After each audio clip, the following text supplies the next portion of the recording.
Hi guys, you are watching pharmacy Tayyab official YouTube channel. I am pharmacy Tayyab. आप देख रहे हैं जी biochemistry lecture series for second semester of doctor of pharmacy. उम्मीद है आपने 13 लेक्चर देख लिए होंगे। स्पेशल जो 13वां लेक्चर है वो इंट्रोडक्शन ऑफ एंजाइम के हवाले से है, वो उम्मीद आपने देख लिया होगा। अब 14वां लेक्चर हम स्टार्ट करने जा रहे हैं एंजाइम किनेटिक्स पर, क्योंकि अब मैंने एक फाउंडेशन एंजाइम की बना दी। अब किनेटिक्स आपको समझाता हूँ। लेक्चर नंबर 14 एक छोटा सा क्लिप साथ में अटैच कर रहा हूँ ताकि आपको पता चल जाए। इस पूरी बुक को जो है वो 19 लेक्चर में डिवाइड किया गया, जिसके 14 आप देख रहे हैं। बाकी जो है लेक्चर इसके नीचे 5 लेक्चर और भी मौजूद है, उसको भी सुने, और इसके ऊपर 13 लेक्चर मौजूद हैं, उनको भी देखें ताकि आपकी बुक पूरी कंप्लीट हो सके। चलते हैं, स्टार्ट करते हैं।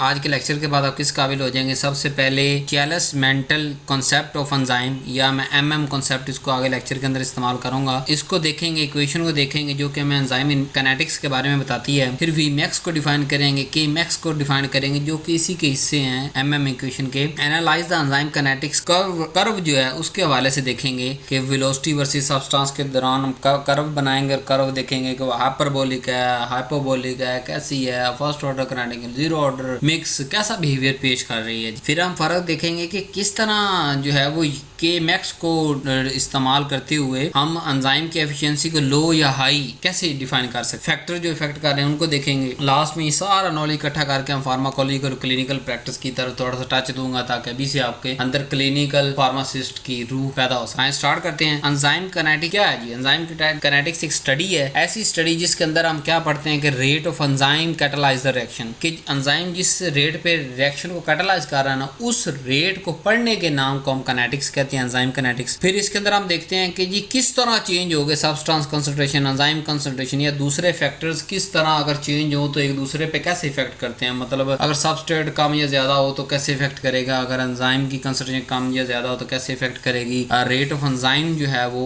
ओवरऑल उसको कैसे इफेक्ट करेगी। तो इससे हमें क्या पता चलेगा, एंजाइम की एफिशिएंसी को समझने में मदद मिलेगी। एंजाइम किनेटिक पढ़ने के बाद ड्रग एंजाइम के साथ जो इंटरेक्शन है वो भी समझ आएगा, और डिजीज रिलेटेड जो एंजाइम चेंज आ रहे होते हैं हमारी बॉडी के अंदर, उसके हवाले से भी हम जो है वो अच्छी खासी समझ बूझ हासिल कर सकते हैं जब हमें एंजाइम किनेटिक्स समझ आ जाए। तो एमएम इक्वेशन या एमएम मॉडल के बारे में बात करते हैं। तो ये उनकी उन्हीं साइंसदान के नाम पे रखा गया, उनका लास्ट लेटर ले लिया दोनों का जो है वो, जिन्होंने इसको प्रपोज किया। इसके अंदर एक्सप्लेन किया गया है कि जो रिएक्शन की वेलोसिटी है वो डिपेंड करती है सबस्ट्रेट की कंसंट्रेशन पे। रेट ऑफ रिएक्शन जो है या वेलोसिटी ऑफ रिएक्शन जो है, हमने उसको क्या कहा कि वो डिपेंड कर रही है सबस्ट्रेट की कंसंट्रेशन के। जितना ज्यादा सबस्ट्रेट होगा उस हिसाब से इसकी वेलोसिटी कम या ज्यादा होती रहेगी, क्योंकि एंजाइम तो हमारे पास हर सूरत में उसकी अमाउंट फिक्स रहती है ओवरऑल बॉडी के अंदर, लेकिन सबस्ट्रेट कभी कम कभी ज्यादा। तो रेट किस पे डिपेंड कर रहा है? सबस्ट्रेट की कंसंट्रेशन पे। कैसे, हाउ, ये मॉडल एक्सप्लेन करेगा। बेसिक इसकी जो उन्होंने रिवर्सिबल रिएक्शन को यूज किया कि एंजाइम सबस्ट्रेट के साथ जो है वो बाइंड करता है, एंजाइम सबस्ट्रेट कॉम्प्लेक्स बनता है, और फिर आगे जो है वो सिंगल एरो इस्तेमाल किया, इरिवर्सिबल रिएक्शन एंजाइम प्रोडक्ट। अब जो ये enzyme substrate reversible to enzyme substrate complex, इन दोनों के दरमियान जो रिवर्सिबल रिएक्शन यूज किया गया, इसका मतलब ये है कि एंजाइम सबस्ट्रेट का जुड़ भी सकता है और वापस ये रिएक्शन वापस भी हो सकता है, लेकिन प्रोडक्ट वाला रिएक्शन वापस दोबारा सबस्ट्रेट के अंदर कन्वर्ट नहीं हो सकता। तो रिवर्सिबल बताने का मकसद ये है कि अगर एंजाइम सबस्ट्रेट का जुड़ भी गया ना, इतने चांसेस के आगे प्रोडक्ट के अंदर कन्वर्ट होने के हैं, उतने ही चांस इसके वापस सबस्ट्रेट के अलग हो जाने की। तो ये एंजाइम जो ई यहाँ पे एंजाइम है, एस सबस्ट्रेट है जो कि बाइंड कर रहा है और बना रहा है एंजाइम सबस्ट्रेट कॉम्प्लेक्स, और प्रोडक्ट जो है उसको हम पी कह दिया, ई फॉर एंजाइम। तो एमएम इक्वेशन अगर लिखनी हो, इसको आपने याद रखना, इसका हर पैरामीटर पे भी हम बात करेंगे। ये है वी मतलब वेलोसिटी ऑफ रिएक्शन की वेलोसिटी क्या है या रेट, ठीक है। So velocity of reaction is equal to V max into substrate divided by K max plus substrate की जो कंसंट्रेशन है। वी तो जैसे मैंने बात कर लिया कि रिएक्शन की वेलोसिटी को ये एमएम मॉडल हमें करता है। वी मैक्स या मैक्सिमम वेलोसिटी है कि कोई भी रिएक्शन कितने रेट फास्ट तक जा सकता है, मैक्सिमम उसकी क्या रेंज है। एस फॉर सबस्ट्रेट कंसंट्रेशन जो कि हमें पता होती है, और के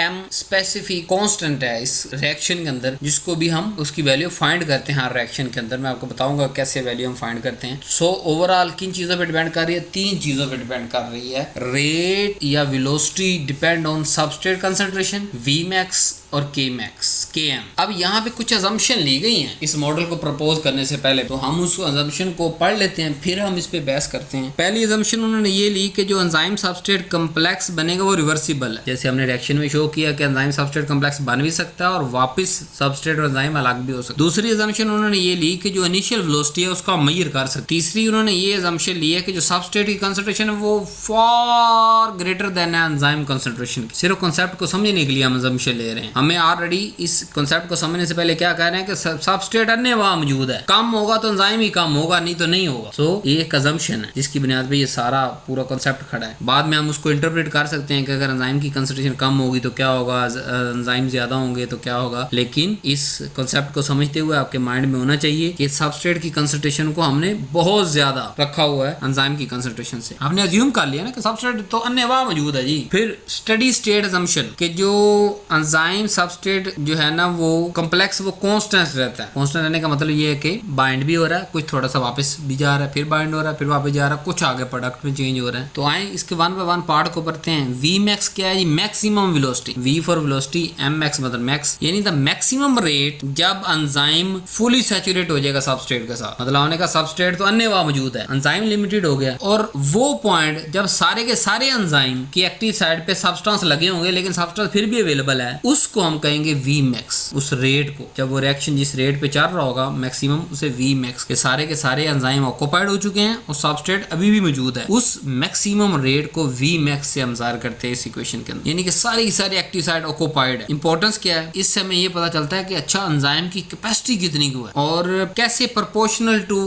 एंजाइम कंसंट्रेशन, कि जितनी ज्यादा एंजाइम की कंसंट्रेशन होगी उतनी देर से Vmax अचीव होगा, उतने ज्यादा सबस्ट्रेट चाहिए होंगे बाइंड होने के लिए। और मुख्तलिफ डिजीज के अंदर जो है वो हम इसको इस्तेमाल करते हैं। Kmax की अगर बात करें ये कांस्टेंट है, और कैसे मालूम करना है, एक्चुअली हम इसको मालूम करते हैं Kmax को सबस्ट्रेट कंसंट्रेशन एट विच के उस वक्त जब वेलोसिटी Vmax के हाफ होगी, यानी Vmax हमें पता चल गई कि Vmax कितनी है, उसकी जो जब हाफ थी तब सबस्ट्रेट की कितनी कंसंट्रेशन आई उसको हम Km कह देंगे। तो ये हर रिएक्शन के लिए कांस्टेंट रहेगा ना, मतलब जारी बात है Vmax हर रिएक्शन के हिसाब से सेम ही आएगा, जितना भी आए एक दूसरे रिएक्शन से डिफरेंट आएगा लेकिन सेम आएगा, क्योंकि नंबर ऑफ एंजाइम तो वही रहेंगे ना। एक दफा रिएक्शन हो रहा है, 2 दिन के बाद फिर हम वही रिएक्शन कैरी आउट करवा रहे हैं, तो एंजाइम तो बॉडी के अंदर रिमेन सेम रहेंगे ना। तो Vmax यानी जो रेट आएगा मैक्सिमम वेलोसिटी या मैक्सिमम रेट आएगा उस एंजाइम को कैटालाइज करने का, सबस्ट्रेट को प्रोडक्ट में बदलने का, वो भी सेम आएगा एक स्पेसिफिक एंजाइम और सबस्ट्रेट के लिए। उसका एग्जैक्ट हाफ ले लेना है।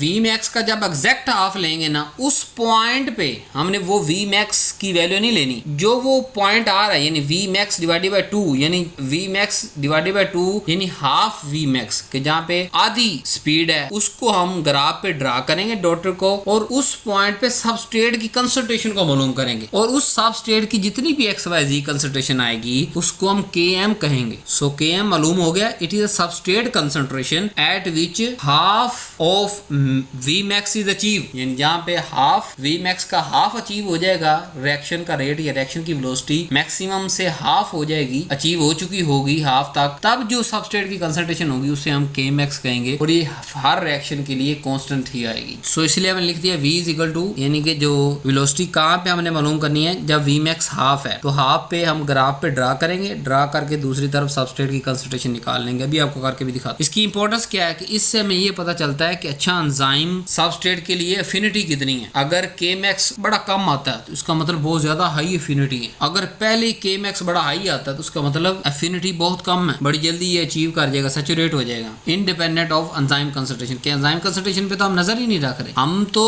सबस्ट्रेट की कंसंट्रेशन पे हमने कहा कि अन्य मौजूद है हमारे पास रिएक्शन के अंदर और एंजाइम लिमिटेड है। और Vmax क्या था, जब मैक्सिमम रेट अचीव हुआ यानी सारे के सारे एंजाइम ऑक्युपाइड हो गए, उस वक्त जो स्पीड आएगी वो Vmax, और उससे हाफ यानी जब आधे एंजाइम ऑक्युपाइड हो चुके होंगे तब सबस्ट्रेट की कितनी जो अमाउंट है वो इनके साथ बाउंड कर चुकी होगी, उसको हम कहेंगे Kmax कांस्टेंट। अब अगर हम काइनेटिक्स को समझने के लिए हमें कर्व ड्रा करनी पड़ेगी, वेलोसिटी और सबस्ट्रेट की हम कर्व करेंगे, ये हमारे पास हाइपरबोलिक कर्व आएगी। इनिशियली ये लीनियर होगी यानी फर्स्ट ऑर्डर को काइनेटिक करेगी, और देन जो है वो प्लेट्यू एंड पे जाके जो है जीरो ऑर्डर को फॉलो करेगी, यानी जब सबस्ट्रेट लो है तो वेलोसिटी इंक्रीज होती चली जाएगी, फर्स्ट ऑर्डर को फॉलो करेगी। और जब इंटरमीडिएट है यानी एंजाइम सबस्ट्रेट कॉम्प्लेक्स फॉर्मेशन बहुत ज्यादा डोमिनेट हो रही, बहुत ज्यादा बनने शुरू हो रहे हैं, तो वो सबस्ट्रेट की की मिकदार क्या होगी, इंटरमीडिएट सी बाकी रह जाएगी। जब मैक्सिमम एंजाइम या सारे के सारे एंजाइम बाइंड हो चुके होंगे, यानी एंजाइम सैचुरेट हो चुके होंगे, उस वेलोसिटी को हम कहते हैं वी मैक्स, और वहां वो जीरो ऑर्डर को फॉलो कर रही होगी, क्योंकि आगे सबस्ट्रेट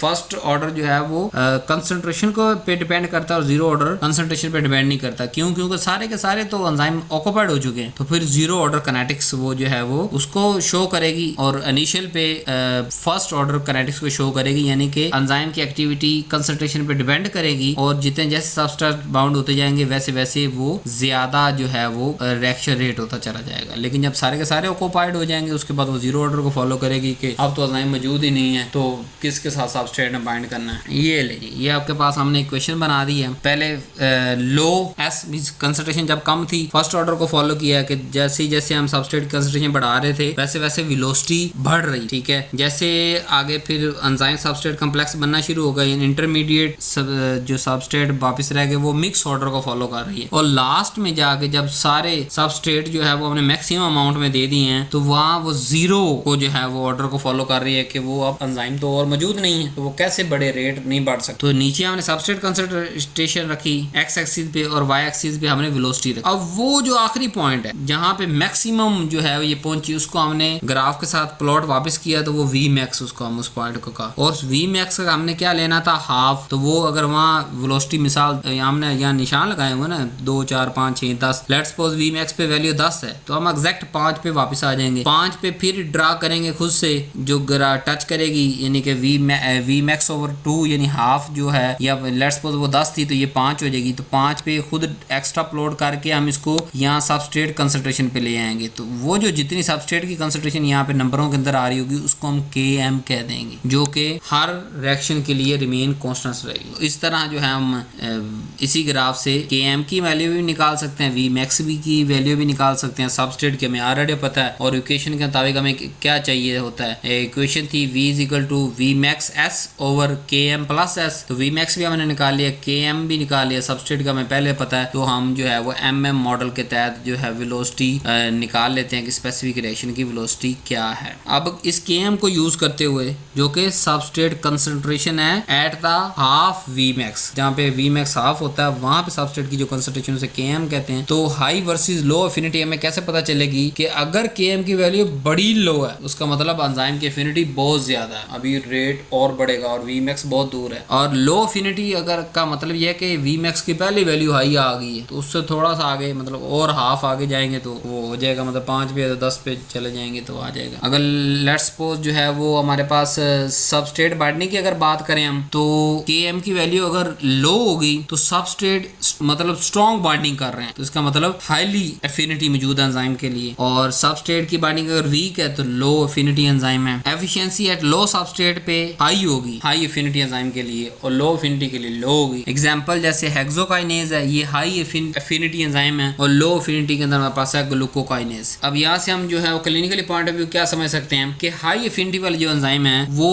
बिल्कुल लो सबस्ट्रेट कंसंट्रेशन पे भी काम कर लेते हैं, और जो लो एफिनिटी वाले एंजाइम होते हैं उनके लिए सब्सटेंस बहुत अबंडेंट चाहिए, फिर वो रिएक्शन कैरी आउट होगा। अब फैक्टर कौन से इफेक्ट करते हैं जो कि एंजाइम एक्टिविटी को इफेक्ट करते हैं? नंबर 1 सबस्ट्रेट कंसंट्रेशन, कि इनिशियली सबस्ट्रेट कंसंट्रेशन जैसे इंक्रीज होगी तो वेलोसिटी या रेट रिएक्शन का बढ़ेगा, आस्ते आस्ते सैचुरेट हो जाएगी। और हमने अजम्पशन के अंदर पढ़ के आए हैं कि हमने इनको अनलिमिटेड रखा है, बहुत ज्यादा रखा है एंजाइम से, कि एंजाइम तो खत्म हो सकता है सबस्ट्रेट खत्म नहीं हो सकता। तो इसका क्या मतलब कि इनिशियली जो है वो इसका रेट बढ़ेगा, अनटिल जैसे सैचुरेशन हो जाएगी रेट इक्वल हो जाएगा, वहां पे वो जीरो ऑर्डर को फॉलो करना शुरू कर देगी जो कर्व हमारी है वी मैक्स पे। एंजाइम कंसंट्रेशन की बात करें तो ये डायरेक्टली प्रोपोर्शनल है वेलोसिटी के, कि जितनी ज्यादा एंजाइम कंसंट्रेशन होगी उतनी ज्यादा वेलोसिटी जो है वो उतनी ज्यादा वेलोसिटी आएगी हमारे पास। टेम्परेचर की बात करें तो ऑप्टिमम टेम्परेचर हमारे पास 37 डिग्री यानी बॉडी टेम्परेचर ही है, और टेम्परेचर हाई करेंगे तो एंजाइम डीनेचर होना शुरू हो जाता है। इसीलिए बुखार के अंदर कोई दवाई हमारे काम नहीं करती, क्योंकि ज्यादातर एंजाइम डिसफंक्शन हो रहे होते हैं। इसलिए हम पहले बुखार को तोड़ते हैं, बाद में कोई मेडिसिन देते हैं ताकि वो मेडिसिन प्रॉपर वर्क कर सके अगर वो एंजाइम के साथ लिंक है। पीएच की बात करें, हर एंजाइम की कोई स्पेसिफिक ऑप्टिमम पीएच होती है, लेकिन बहुत ज्यादा एक्सट्रीम पीएच पे अगर आप चले जाएं, उस ऑप्टिमम से भी बहुत ज्यादा चले जाएं, तो फिर एंजाइम की एक्टिविटी लॉस हो जाती है। इनहिबिटर की बात करें, जैसे कम्पिटिटिव इनहिबिटर है तो वो क्या करेगा, इंक्रीज द केएम की, क्योंकि वो बाइंडिंग साइड पे खुद बाइंड हो रहा है कम्पिटिटिव इनहिबिटर, तो वो केएम क्या था हमारे पास, सबस्ट्रेट कंसंट्रेशन, वो उसकी वैल्यू को बढ़ा देगा, यानी जो चारे सबस्ट्रेट जिन्होंने बाइंड होना भी था वो भी एक्सेस अमाउंट में और ज्यादा अवेलेबल हो जाएंगे। नॉन कॉम्पिटिटिव के अंदर हमारे पास क्या होता है कि वो एक्टिव साइड पे तो बाइंड नहीं कर रहे, किसी और जगह पे बाइंड कर रहे हैं, लेकिन एक्टिव साइड को ब्लॉक कर रहे हैं, यानी ओवरऑल स्ट्रक्चर चेंज ऐसी आई कि एक्टिव साइड जो है बंद होगी, तो क्या हुआ, ओवरऑल जो वी मैक्स है, जो मैक्सिमम हमें रेट मिलना था वो बहुत ज्यादा डिक्रीज हो जाता है और रिएक्शन बंद हो जाता है। को फैक्टर और को एंजाइम यानी नॉन प्रोटीन पार्ट जो कि एंजाइम के लिए चाहिए अपनी प्रॉपर फंक्शनिंग के लिए, ये भी एज ए फैक्टर के तौर पे काम करते हैं। अगर ये ना मिले तो जो है वो रिएक्शन सही से कैरी आउट नहीं हो सकता। जैसे पिछले रिएक्शन के अंदर लेक्चर के अंदर आपको बता के आ चुका हूँ, कैसा नॉन प्रोटीन पार्ट जो कि एंजाइम को फंक्शन के लिए चाहिए उसे हम कहते हैं को फैक्टर। अगर वो लूजली बाउंड हो प्रोटीन के साथ, या एंजाइम प्रोटीन ही है तो एंजाइम के साथ उसे को एंजाइम कहेंगे। अगर वो कोवलेंटली बाउंड हो जाए तो उसे प्रोस्थेटिक ग्रुप हम कहेंगे। तो ये जो को फैक्टर, को एंजाइम, ये सारे रिक्वायर्ड होते हैं, इनके बगैर भी रिएक्शन नहीं कैरी आउट हो। जैसे मैग्नीशियम का आयन है या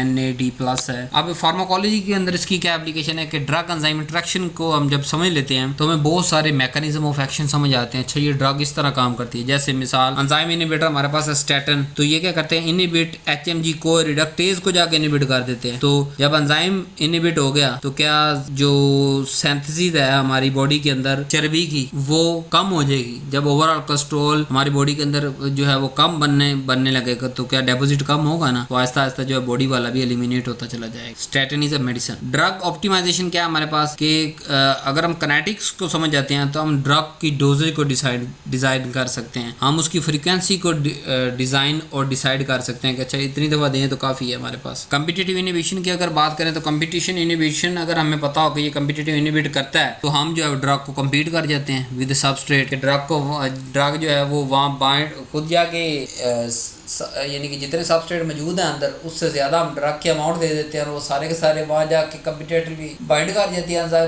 एक्टिव साइड सारी ब्लॉक हो जाती हैं, तो सबस्ट्रेट बेचारा पड़ा रह जाता है, वो रिएक्शन कैरी आउट नहीं होता। और वो रिएक्शन जब कैरी आउट नहीं होगा तो जो उसने खराबा डाल रखा था बॉडी के अंदर वो को डालेगा नहीं डालेगा। अब ये कम्पिटिटिव इनहिबिशन है, इसको हम रिवर्स भी कर सकते हैं कि जैसे ड्रग कम्पीट कर रही है ना, इस तरह अगर सबस्ट्रेट की मिकदार बॉडी के अंदर बढ़ जाए तो जो है वो ड्रग की जगह पे वो सबस्ट्रेट बाइंड करने शुरू कर देंगे, तो रिएक्शन फिर से कैरी आउट। क्लिनिकल एप्लीकेशन की बात करें तो डिजीज को डायग्नोज किया जा सकता है, जैसे कि ऑर्गन डैमेज को इंडिकेट किया जा सके। ALT AST ये लीवर को, अगर ये बड़े हुए हैं तो लीवर इसका मतलब डैमेज है। CKMB ये हार्ट के बारे में बताता है, अगर बड़ा हुआ है तो वो डैमेज है हार्ट। एंजाइम डेफिशिएंसी डिजीज जैसे हम प्रोटीन के अंदर पढ़ के आ चुके हैं, फिनाइल कीटोनूरिया, एंजाइम की डेफिशिएंसी की वजह से ये बीमारी होती है। थेरेप्यूटिक मॉनिटरिंग, अगर हमें एंजाइम एक्टिविटी का प्रॉपर से पता है और उसको मॉनिटर करें तो एंजाइम का रिस्पॉन्स, जो ट्रीटमेंट का रिस्पॉन्स वो बहुत अच्छा आता है। टॉक्सिकोलॉजी, अगर एंजाइम इनहिबिट हो गया तो उससे वजह से अगर कोई टॉक्सिटी हो रही है तो हमें उस एंजाइम को बहाल करना पड़ेगा ताकि टॉक्सिटी को हम प्रिवेंट कर सकें। ओवरऑल देखें तो जो हमारे पास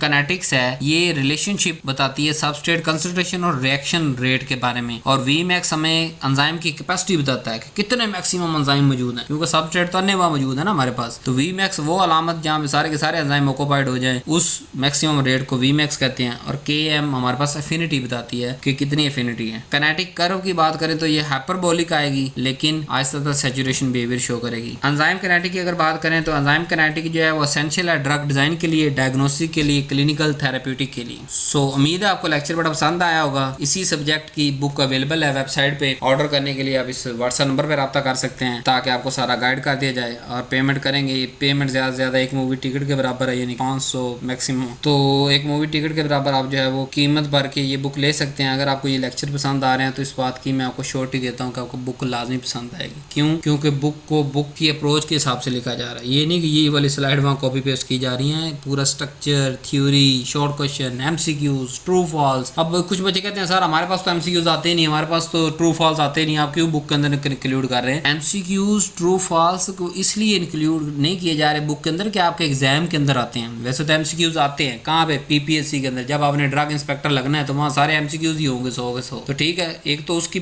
यूपीएससी की तैयारी आपके अभी से शुरू हो जाएगी। BS 70 scale for drug inspector और दूसरे जो है वो हेल्थ डिपार्टमेंट के अंदर 70 स्केल की नौकरी लेने के लिए एज ए गवर्नमेंट फार्मासिस्ट के तौर पे। तो दूसरा MCQs, short question, long question, true false, conceptual tables, diagrams इसलिए बनाई जा रही हैं ताकि आपको अंडरस्टैंडिंग आपकी बेहतर हो। यानी अगर थ्योरी पढ़ते हुए अगर कोई चीज आपकी मिस हो गई या कोई कोर कॉन्सेप्ट तो वो MCQs के अंदर आपका कवर हो जाएगा। जब आप MCQs पढ़ेंगे आपको नहीं समझ आएगा, उसका आंसर आपके सामने है तो आप उसको थ्योरी के साथ लिंक करेंगे। तो आपकी थ्योरी मजबूत करने के लिए ये चीजें एग्जामिनेशन पॉइंट ऑफ व्यू से डाली गई हैं। और जिन यूनिवर्सिटीज के अंदर अगर वो आ भी रहे हैं MCQs वगैरह तो उनके लिए एज ए पैटर्नर मौजूद है, दूसरों के लिए एज ए कंसेप्चुअल मौजूद है। तो हर चीज आपकी काम की मौजूद है। उम्मीद है आपको लेक्चर पसंद आया होगा। इस लेक्चर की पेमेंट आप लेक्चर के एंड तक इस तक पहुंच चुके हैं तो वीडियो को लाइक कर दें और व्हाट्सएप ग्रुप के अंदर शेयर करना है। अपने जो यूनिवर्सिटी के ऑफिशियल अनऑफिशियल बुक जो है वो जो ग्रुप्स हैं व्हाट्सएप पे उन पे शेयर कर दें ताकि अगर ये आपके काम आए तो आपके दूसरे स्टूडेंट्स के भी काम आ सके। Thank you very much. अगले लेक्चर या नीचे वाले लेक्चर के अंदर मुलाकात होती है। अल्लाह हाफिज़।